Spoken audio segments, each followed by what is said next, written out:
Shalom Bapak Ibu, selamat pagi semuanya. Kembali kita akan belajar dari kitab Bilangan. Dan hari ini kita sampai di Bilangan pasal 7. Bilangan pasal 7 ada 89 ayat, cukup panjang, dipersilahkan. Bilangan 7. Pada waktu Musa selesai mendirikan kemah suci, diurapinya dan dikuduskannya lah itu dengan segala perabotannya, juga mezbah dengan segala perkakasnya. Dan setelah diurapi dan dikuduskannya semuanya itu, maka para pemimpin Israel, para kepala suku mereka, mempersembahkan persembahan. Mereka itu ialah para pemimpin suku yang bertanggung jawab atas pencatatan itu. Sebagai persembahan dibawa mereka ke hadapan Tuhan 6 kereta beratap dengan 12 ekor lembu, 1 kereta untuk 2 orang pemimpin, dan 1 ekor lembu untuk 1 orang pemimpin. Lalu mereka membawa semuanya itu ke depan kemah suci. Kemudian Tuhan berfirman kepada Musa, "Terimalah semuanya itu dari mereka, supaya dipergunakan untuk pekerjaan pada kemah pertemuan. Berikanlah semuanya itu kepada orang Lewi, sesuai dengan keperluan pekerjaan masing-masing." Lalu Musa menerima kereta-kereta dan lembu-lembu itu dan memberikannya kepada orang Lewi. 2 kereta dengan 4 ekor lembu diberikannya kepada Bani Gershon sesuai dengan keperluan pekerjaan mereka. Dan 4 kereta dengan 8 ekor lembu diberikannya kepada Bani Merari sesuai dengan keperluan pekerjaan mereka di bawah pimpinan Itamar, anak Imam Harun itu. Tapi kepada Bani Kehat tidak diberikannya apa-apa, karena pekerjaan mereka ialah mengurus barang-barang kudus yang harus diangkat di atas bahunya. Lagi para pemimpin mempersembahkan persembahan tentang mezbah. Pada hari mezbah itu diurapi, para pemimpin membawa persembahan mereka ke depan mezbah itu. Tuhan berfirman kepada Musa, satu pemimpin setiap hari haruslah mempersembahkan persembahannya untuk mentahbiskan mezbah itu.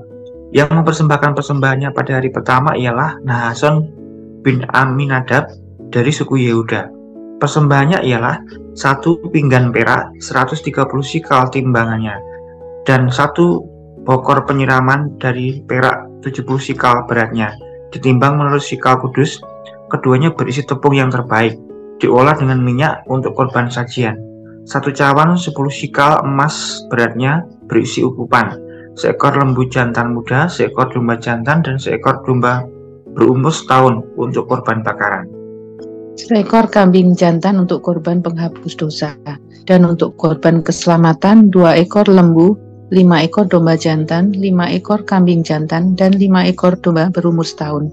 Itulah persembahan Nahason bin Aminadab.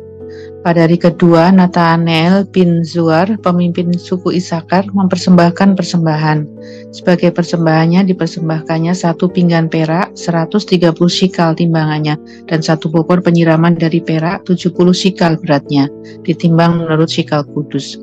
Keduanya berisi tepung yang terbaik, diolah dengan minyak untuk korban sajian. 1 cawan 10 sikal emas beratnya, berisi ukupan.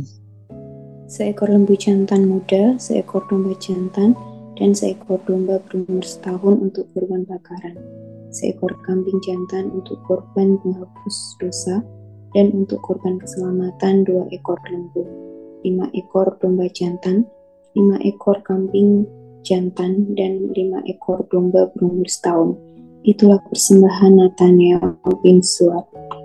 Pada hari ketiga, pemimpin Bani Zebulon Eliab bin Helon, persembahannya ialah 1 pinggang perak 130 sikal timbangannya, dan 1 bokor penyiraman dari perak 70 sikal beratnya, ditimbang menurut sikal kudus. Keduanya berisi tepung yang terbaik, diolah dengan minyak untuk korban sajian. 1 cawan 10 sikal emas beratnya, berisi ukupan, 1 ekor lembu jantan muda, 1 ekor domba jantan, dan 1 ekor domba berumur setahun untuk korban bakaran, 1 ekor kambing jantan untuk korban penghapus dosa, dan untuk korban keselamatan 2 ekor, 5 ekor domba jantan, 5 ekor kambing jantan, dan 5 ekor domba berumur setahun.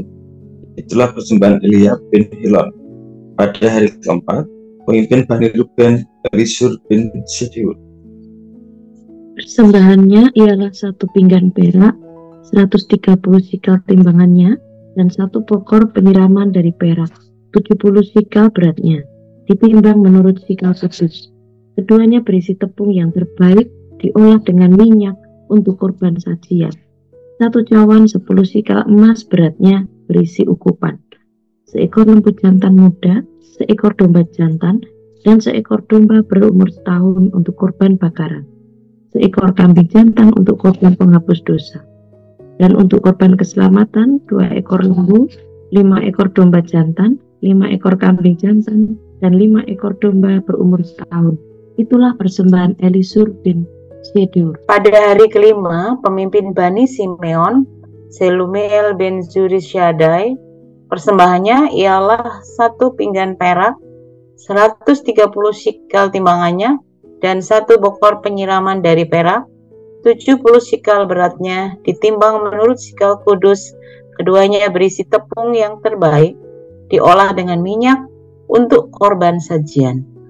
1 cawan 10 sikal emas beratnya berisi ukupan. Seekor lembu jantan muda, seekor domba jantan, dan seekor domba berumur setahun untuk korban bakaran, seekor kambing jantan untuk korban penghapus dosa. Dan untuk korban keselamatan 2 ekor lembu, 5 ekor domba jantan, 5 ekor kambing jantan, dan 5 ekor domba berumur setahun. Itulah persembahan Selumiel bin Zurishaddai.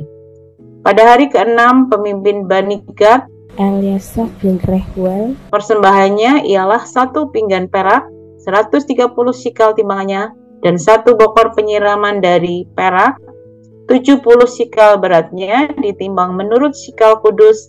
Keduanya berisi tepung yang terbaik, diolah dengan minyak untuk korban sajian. 1 cawan 10 sikal emas beratnya berisi ukupan. Seekor lembu jantan muda, seekor domba jantan, dan seekor domba berumur setahun untuk korban bakaran. Seekor kambing jantan untuk korban penghapus dosa, dan untuk korban keselamatan 2 ekor lembu, 5 ekor domba jantan, 5 ekor kambing jantan, dan 5 ekor domba berumur setahun. Itulah persembahan Eliasaf bin Rehuel. Pada hari ke-7, pemimpin Bani Efraim Elisama bin Amihud, persembahannya ialah 1 pinggan perak, 130 sikal timbangannya, dan 1 bokor penyiraman dari perak, 70 sikal beratnya, ditimbang menurut sikal kudus. Keduanya berisi tepung terbaik, diolah dengan minyak untuk korban sajian. 1 cawan 10 sikal emas beratnya berisi ukupan. Seekor lembu jantan muda, seekor domba jantan, dan seekor domba berumur setahun untuk korban bakaran. Seekor kambing jantan untuk korban penghapus dosa, dan untuk korban keselamatan 2 ekor lembu, 5 ekor domba jantan, 5 ekor kambing jantan, dan 5 ekor domba berumur setahun. Itulah persembahan Elisama bin Amihud. Pada hari ke-8, pemimpin Bani Manasye, Gamaliel bin Pedasur, persembahannya ialah 1 pinggan perak, 130 sikal timbangannya, dan 1 bokor penyiraman dari perak, 70 sikal beratnya, ditimbang menurut sikal kudus.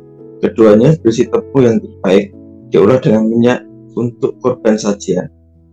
1 cawan 10 sikal emas beratnya berisi ukupan. Seekor lembu jantan muda, seekor domba jantan, dan seekor domba berumur setahun untuk korban bakaran.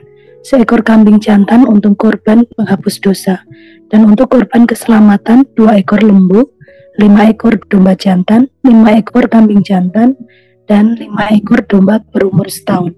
Itulah persembahan Gamaliel bin Pedasur. Pada hari ke-9, pemimpin Bani Benyamin, Abidan bin Gideoni, Persembahannya ialah 1 pinggan perak, 130 sikal timbangannya, dan 1 bokor penyiraman dari perak, 70 sikal beratnya, ditimbang menurut sikal kudus. Keduanya berisi tepung yang terbaik, diolah dengan minyak untuk korban sajian. 1 cawan 10 sikal emas beratnya berisi ukupan. Seekor lembu jantan muda, seekor domba jantan, dan seekor domba berumur setahun untuk korban bakaran. Seekor kambing jantan untuk korban penghapus dosa, dan untuk korban keselamatan 2 ekor lembu, 5 ekor domba jantan, 5 ekor kambing jantan, dan 5 ekor domba berumur setahun. Itulah persembahan Abidan bin Gideoni. Pada hari ke-10, pemimpin Bani Dan, Ahiezer bin Amisyadai, persembahannya ialah 1 pinggan perak, 130 shikal timbangannya, dan 1 pokor penyiraman dari perak, 70 shikal beratnya, ditimbang menurut shikal kudus. Keduanya berisi tepung yang terbaik, diolah dengan minyak untuk korban sajian.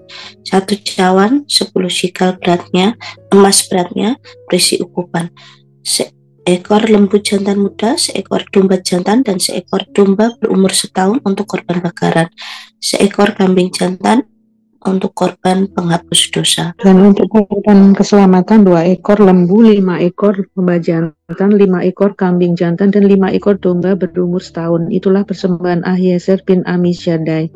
Pada hari ke-11, pemimpin Bani Asher, Pagiel bin Okran. Persembahannya ialah 1 pinggan perak, 130 shikal timbangannya, dan 1 pokor penyiraman dari perak, 70 shikal beratnya, ditimbang menurut shikal kudus. Keduanya berisi tepung yang terbaik, diolah dengan minyak untuk korban sajian.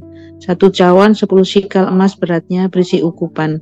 Seekor lembu jantan muda, seekor domba jantan, dan seekor domba berumur setahun untuk korban bakaran. Seekor kambing jantan untuk korban penghapus dosa, dan untuk korban keselamatan 2 ekor lembu, 5 ekor domba jantan, 5 ekor kambing jantan, dan 5 ekor domba berumur setahun. Itulah persembahan Pagiel bin Okran. Pada hari ke-12, pemimpin Bani Naftali, Ahira bin Enan. Persembahannya ialah 1 pinggang perak, 130 shikal timbangannya, dan 1 bokor penyiraman dari perak, 70 shikal beratnya, ditimbang menurut shikal kudus. Keduanya berisi tepung yang terbaik, diolah dengan minyak untuk korban sajian. 1 cawan, 10 shikal emas beratnya berisi ukupan. Seekor lembu jantan muda, seekor domba jantan, dan seekor domba berumur setahun untuk korban bakaran. Seekor kambing jantan untuk korban penghapus dosa, dan untuk korban keselamatan 2 ekor lembu, 5 ekor domba jantan, 5 ekor kambing jantan, dan 5 ekor domba berumur setahun. Itulah persembahan Ahira bin Enan. Itulah persembahan pentabisan mezbah pada hari mezbah itu diurapi dari pihak para pemimpin Israel, yaitu 12 pinggan perak, 12 pokor penyiraman dari perak, 12 cawan emas. Beratnya tiap-tiap pinggan adalah 130 shikal perak, dan beratnya tiap-tiap pokor penyiraman adalah 70 shikal. Segala perak perkakas-perkakas itu ada 2.400 shikal beratnya, ditimbang menurut shikal kudus. Selanjutnya 12 cawan emas berisi ukupan, tiap-tiap cawan 10 shikal beratnya, ditimbang menurut shikal kudus. Segala emas cawan itu ada 120 shikal beratnya. Segala hewan untuk korban bakaran itu ialah 12 ekor lembu jantan, 12 ekor domba jantan, 12 ekor domba berumur setahun dengan korban sajiannya, juga 12 ekor kambing jantan untuk korban penghapus dosa. Segala hewan korban keselamatan itu ialah 24 ekor lembu jantan, 60 ekor domba jantan, 60 ekor kambing jantan, 60 ekor domba berumur setahun.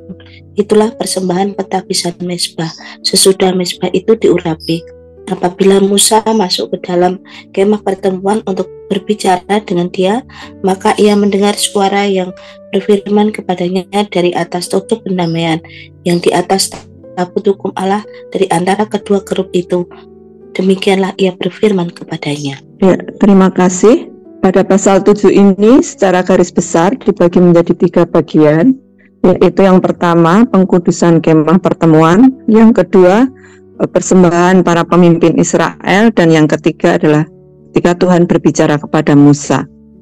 Seperti kita ketahui, kemah suci atau disebut kemah pertemuan adalah tempat ibadah sentral yang dapat dipindah-pindah untuk bangsa Ibrani sejak mereka meninggalkan Mesir setelah peristiwa Eksodus atau ketika mereka keluar dari Mesir, hingga pada masa para hakim ketika mereka terlibat dalam upaya penaklukan negeri Kanaan, sehingga unsur-unsurnya dijadikan bagian dari bait Allah yang permanen di Yerusalem sekitar abad ke-10 sebelum Masehi.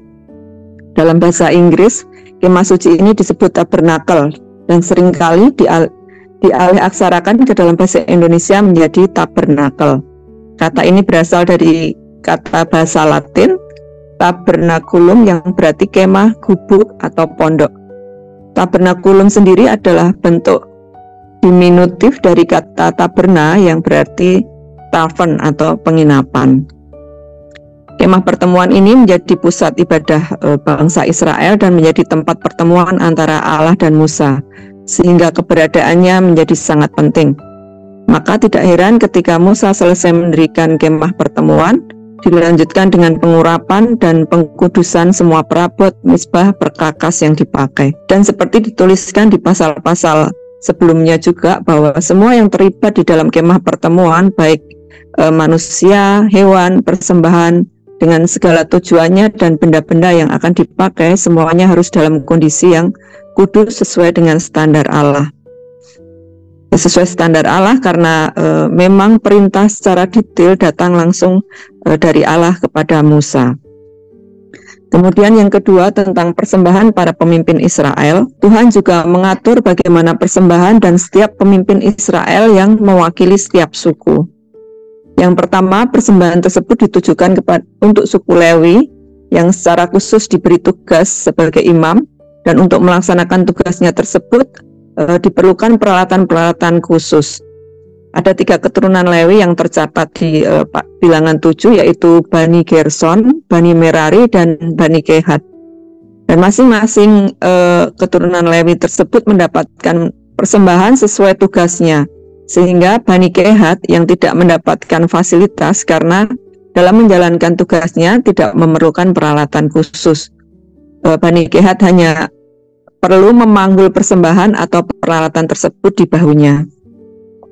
Di sini kita belajar bahwa Allah akan mencukupi kebutuhan pelayan-pelayan Tuhan sesuai dengan kebutuhan yang diperlukan dalam pelayanan. Kemudian tentang persembahan dari 12 suku juga diatur secara detail perharinya dan juga dicatat dengan baik dan rapi, sehingga secara administrasi akan baik, tertib. Bila kita cermati, persembahan setiap suku terdiri dari benda-benda yang sama, baik macamnya dan jumlahnya, tetapi semua dituliskan dengan sangat detail ya, panjang sekali tadi kita baca. Adapun persembahan tersebut terdiri dari 1 pinggan perak, 130 sikal timbangannya, 1 bokor penyiraman dari 70 sikal beratnya, ditimbang menurut sikal kudus. Keduanya berisi tepung yang terbaik diolah dengan minyak untuk kurban sajian. 1 cawan 10 sikal emas beratnya berisi ukupan, 1 ekor lembu jantan muda, 1 ekor domba jantan, dan 1 ekor domba berumur setahun untuk kurban bakaran, 1 ekor kambing jantan untuk kurban penghapus dosa, dan untuk kurban keselamatan terdiri dari 2 ekor lembu, 5 ekor domba jantan, 5 ekor kambing jantan, dan 5 ekor domba berumur setahun. Sikal adalah ukuran timbangan di Timur Tengah pada zaman Alkitab sebesar 11,4 gram. Biasanya dipakai untuk ukuran jumlah uang. Sikal kudus berarti sikal atau timbangan yang utuh yang disimpan di dalam kemah suci. Kalau kita kurskan hari ini, maka persembahan tersebut sebesar masing-masing suku ya, 1 gram perak itu saat ini seharga 11.600, 1 gram emas seharga 1.062.000, 1 ekor lembu itu dimulai dari harga 20 juta tergantung beratnya, kemudian 1 ekor kambing atau domba rata-rata 2 juta. Kalau saya coba total, itu masing-masing suku akan mempersembahkan kurang lebih sebesar 243 juta rupiah. Untuk ukuran sekarang pun angka tersebut bukan angka yang kecil. Nilai persembahan setiap suku tersebut sangat besar. Kita bisa membayangkan selama 12 hari akan ada arak-arakan setiap suku yang membawa persembahan kepada Tuhan ke kemah pertemuan. Tentu ini menjadi pemandangan yang sangat indah ya. Kita bisa saksikan juga kalau di Jogja itu kayak gunungan gitu, ada arak-arakan untuk persembahan. Kemudian yang ketiga tentang Tuhan berbicara kepada Musa. Sebagai salah satu tokoh besar dalam Alkitab dan juga merupakan tokoh sentral bangsa Israel, hal tersebut terbukti pada bagian ayat ini ya, yaitu Musa mendapat kesempatan yang sangat berharga karena mempunyai kesempatan berbicara langsung kepada Tuhan. dan mendengarkan suara Tuhan yang berfirman. Mungkin secara audible Musa mendengarkan Tuhan berbicara. Dan ini sangat jelas bahwa perintah Tuhan itu diberikan secara jelas dan langsung kepada Musa, sehingga tidak ada keraguan lagi bagi Musa maupun bangsa Israel untuk taat dan mengikuti seluruh petunjuk Tuhan. Untuk amanat teks yang bisa kita peroleh dari pasal 7 dari kitab Bilangan ini, yaitu yang pertama, Tuhan menyediakan kebutuhan setiap pelayannya sesuai pekerjaan pelayanan yang menjadi bagiannya.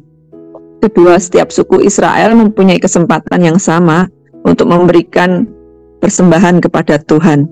Dan yang ketiga, Musa mempunyai waktu khusus untuk berbicara dan mendengarkan firman Tuhan. Aplikasi yang bisa kita peroleh, yang pertama, apakah kita sudah memberikan persembahan yang terbaik buat Tuhan dalam kehidupan kita selama ini? Dan yang kedua, apakah kita sudah mempunyai waktu-waktu khusus untuk Tuhan, untuk mendengarkan firman Tuhan? Demikian renungan yang bisa saya sampaikan. Tuhan memberkati. Ya, terima kasih untuk firman-Nya Mbak Iin, supaya kita terus diingatkan untuk berani memberi yang terbaik, menyembah Tuhan, dan kita mau terus sembah Tuhan. Allah Roh Kudus penuhi kami, biarlah kita terus dipenuhi dengan kekudusan Roh-Nya, supaya hidup kami menjadi perkenan Tuhan.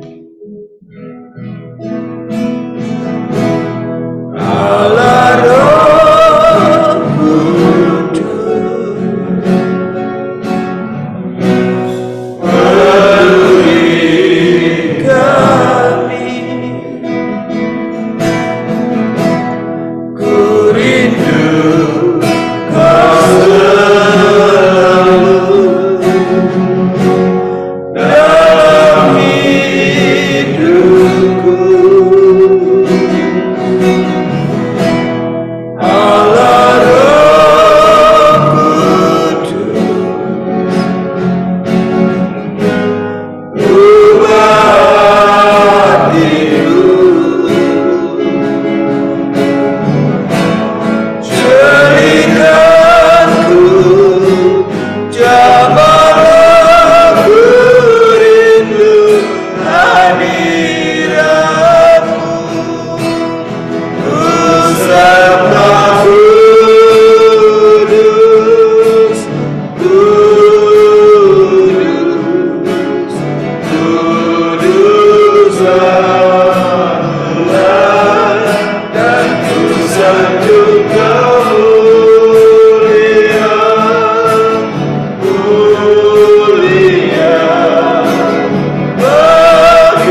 Yesus Tuhan sesembahan kami ya Roh Kudus. Terima kasih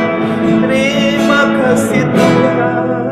Tuhan terima kasih buat pagi ini kami diingatkan di tempat yang kudus, di bait suci yang tabernakel Tuhan, kemah suci ini sudah ada hadirat-Mu ada, dan kehadiran Tuhan membawa kemuliaan Tuhan. Hari ini kami diingatkan untuk hidup kudus seperti imam-imam yang melayani hidup kudus. Yang kedua, supaya kami juga mempersembahkan hidup ini yang terbaik dengan hati yang mengucap syukur, mempersembahkan untuk Tuhan hidup ini, dan berkomunikasi dengan Tuhan seperti Musa dengan Allah yang terus ada komunikasi yang mendengar perintah Tuhan. Kami mengucap syukur Tuhan hari ini, Tuhan sertai kami, dan biarlah Tuhan terus memberkati kami dalam keluarga, dalam pelayanan, dalam pekerjaan, dalam studi, setiap langkah hidupnya. Tuhan menyertai dan melindungi kami supaya tetap sehat tanpa kesakitan. Kami mengucap syukur di dalam nama Tuhan Yesus.